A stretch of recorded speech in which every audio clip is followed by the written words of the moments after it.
Hello friends, ನಮಸ್ಕಾರ ಎಲ್ರಿಗೂ. ನಾನು ನಿಮ್ಮ ಅಶ್ವಿನಿ.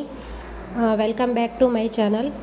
ಫ್ರೆಂಡ್ಸ್, ಇವತ್ತಿನ ವಿಡಿಯೋದಲ್ಲಿ ಒಂದು ಗುಡ್ ನ್ಯೂಸ್ನ ತಂದಿದ್ದೀನಿ. ಅಂದರೆ ಫ್ರೆಂಡ್ಸ್, ಇದು ರೈತರಿಗೆ ಅಂದರೆ ಭಾರತ ಸರ್ಕಾರದ ಎಲ್ಲ ರೈತರಿಗೂ ಒಂದು ಗುಡ್ ನ್ಯೂಸ್ ಆಗಿರುತ್ತೆ. ಫ್ರೆಂಡ್ಸ್, ಏನಂದರೆ ಇವತ್ತಿನ ದಿನ PM ಕಿಸಾನ್ ಯೋಜನೆಯ 20ನೇ ಇನ್ಸ್ಟಾಲ್ಮೆಂಟ್ನ ಬಗ್ಗೆ ಹೇಳ್ತಾ ಇದ್ದೀನಿ. ಫ್ರೆಂಡ್ಸ್, ಅಂದರೆ PM ಕಿಸಾನ್ ಯೋಜನೆ ಬಗ್ಗೆ ನಿಮಗೆಲ್ಲ ಗೊತ್ತಿರ್ಬೋದು. ಅಂದರೆ ಆಲ್ಮೋಸ್ಟ್ ಆಲ್ ಎಲ್ಲ ರೈತರಿಗೂ ಗೊತ್ತಿರುತ್ತೆ. ಫ್ರೆಂಡ್ಸ್, PM ಕಿಸಾನ್ ಯೋಜನೆ ಒಂದು ಭಾರತ ಸರ್ಕಾರದ ರೈತರಿಗೆ ಕೊಡುವಂಥ ಒಂದು ಸೌಲಭ್ಯವಾಗಿದೆ. ಅಂದರೆ ಫ್ರೆಂಡ್ಸ್, ಈ ಯೋಜನೆಯಲ್ಲಿ ಅಂದರೆ PM ಕಿಸಾನ್ ಯೋಜನೆಯಲ್ಲಿ ಭಾರತ ಸರ್ಕಾರದ ಅಡಿಯಲ್ಲಿ ಬರುವಂಥ ಎಲ್ಲ ರೈತರಿಗೂ ಅಂದರೆ ಅರ್ಹರಾಗಿರುವ ಎಲ್ಲ ರೈತರಿಗೂ PM ಕಿಸಾನ್ ಯೋಜನೆ ಅಡಿಯಲ್ಲಿ ಭಾರತ ಸರ್ಕಾರ ಹಣವನ್ನು ಅವರವರ ಖಾತೆಗೆ ಜಮಾ ಮಾಡುತ್ತೆ. ಫ್ರೆಂಡ್ಸ್, ಅಂದರೆ ವಾರ್ಷಿಕವಾಗಿ ಅಂದರೆ ಒಂದು ವರ್ಷದಲ್ಲಿ 3 ಹಂತಗಳಾಗಿ PM ಕಿಸಾನ್ ಯೋಜನೆಯ 2,000 ರೂಪಾಯಿ ಭಾರತ ಸರ್ಕಾರದ ಎಲ್ಲ ರೈತರಿಗೆ ಅಂದರೆ ಅವರ ಖಾತೆಗಳಿಗೆ ಜಮಾ ಆಗುತ್ತೆ. ಅಂದರೆ ಫ್ರೆಂಡ್ಸ್, ಇನ್ನೂ ಒಂದು ತಿಳ್ಕೊಬೋದು, ಯಾರ್ಯಾರು PM ಕಿಸಾನ್ ಯೋಜನೆಗೆ ಅಪ್ಲೈ ಮಾಡಿದ್ದೀರಾ ಅವರ ಖಾತೆಗಳಿಗೆ ಮಾತ್ರ ಜಮಾ ಆಗುತ್ತೆ. ಇನ್ನೊಂದು ಹೇಳಬೇಕಂದ್ರೆ ಫ್ರೆಂಡ್ಸ್, ಈ PM ಕಿಸಾನ್ ಯೋಜನೆ ಈ 19ನೇ ಕಂತು ಅಂದರೆ ಹಂತವಾಗಿ ಇನ್ಸ್ಟಾಲ್ಮೆಂಟಲ್ಲಿ ಈ PM ಕಿಸಾನ್ ಯೋಜನೆಯ ಹಣವನ್ನು ಸರ್ಕಾರ ರೈತರಿಗೆ ಕೊಡುತ್ತೆ. ಹಾಗೆ ಇದರ 19ನೇ ಇನ್ಸ್ಟಾಲ್ಮೆಂಟ್ ಅಂದರೆ 19ನೇ ಕಂತು ಈಗಾಗಲೇ ಎಲ್ಲ ಭಾರತ ಸರ್ಕಾರದ ಅಡಿಯಲ್ಲಿ ಬರುವ ಎಲ್ಲ ರೈತರಿಗೂ ಜಮಾ ಆಗಿದೆ. ಅಂದರೆ ಫೆಬ್ರವರಿ 24ಕ್ಕೆ PM ಕಿಸಾನ್ ಯೋಜನೆಯ 19ನೇ ಕಂತಿನ ಹಣ ಎಲ್ಲ ರೈತರಿಗೂ ಜಮಾ ಆಗಿದೆ.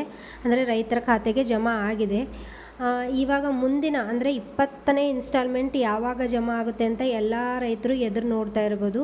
ಅದ್ರ ಬಗ್ಗೆನೇ ಒಂದು ಒಳ್ಳೆಯ ಸುದ್ದಿ ಇದೆ. ಫ್ರೆಂಡ್ಸ್, ಏನಂದರೆ ಇದು 20ನೇ ಇನ್ಸ್ಟಾಲ್ಮೆಂಟ್ ಅಂದರೆ PM ಕಿಸಾನ್ ಯೋಜನೆ 20ನೇ ಇನ್ಸ್ಟಾಲ್ಮೆಂಟನ್ನ ರೈತರ ಖಾತೆಗಳಿಗೆ ಜಮಾ ಮಾಡಬೇಕು ಅಂತ ಪ್ರೊಸೆಸ್ ನಡೀತಾ ಇದೆ.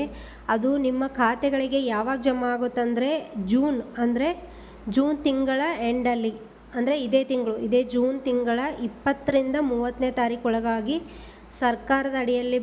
ಭಾರತ ಸರ್ಕಾರದ ಅಡಿಯಲ್ಲಿ ಬರುವ ಎಲ್ಲ ರೈತರ ಖಾತೆಗಳಿಗೆ PM ಕಿಸಾನ್ ಯೋಜನೆ 20ನೇ ಇನ್ಸ್ಟಾಲ್ಮೆಂಟ್ ಜಮಾ ಆಗುತ್ತೆ.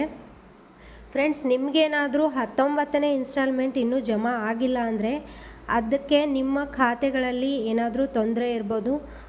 ಸೊ ಅದು ನೀವು ನಿಮ್ಮ ಖಾತೆಯನ್ನು ಚೆಕ್ ಮಾಡ್ಕೊಳ್ಳಿ. ಅಂದರೆ ನಿಮ್ಮ ಸಮೀಪದಲ್ಲಿರುವ ನಿಮ್ಮ ಬ್ಯಾಂಕ್ನ ಬ್ರ್ಯಾಂಚ್ಗೆ ಹೋಗಿಬಿಟ್ಟು ಅಂದರೆ ನಿಮ್ಮ ಖಾತೆಗೆ ಆಧಾರ್ ಲಿಂಕ್ ಆಗಿರ್ಬೋದು, KYC ಆಗಿರ್ಬೋದು, ಇದೆಲ್ಲ ಏನಾದರೂ ಆಗಿರಲಿಲ್ಲ ಅಂದರೆ ನಿಮ್ಮ ಖಾತೆಗೆ PM ಕಿಸಾನ್ ಯೋಜನೆ ಅಮೌಂಟ್ ಬರೋದಿಲ್ಲ.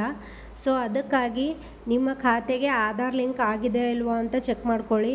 ಹಾಗೆ KYCನ ಅಪ್ಲೈ ಮಾಡಿ. ಅಂದರೆ ನಿಮ್ಮ ಸಮೀಪದಲ್ಲಿರುವ ಬ್ಯಾಂಕ್ನ ಬ್ರ್ಯಾಂಚ್ಗೆ ಹೋಗಿಬಿಟ್ಟು KYC ಮಾಡಿಕೊಡು ಅಂದರೆ ಮಾಡಿಕೊಡ್ತಾರೆ.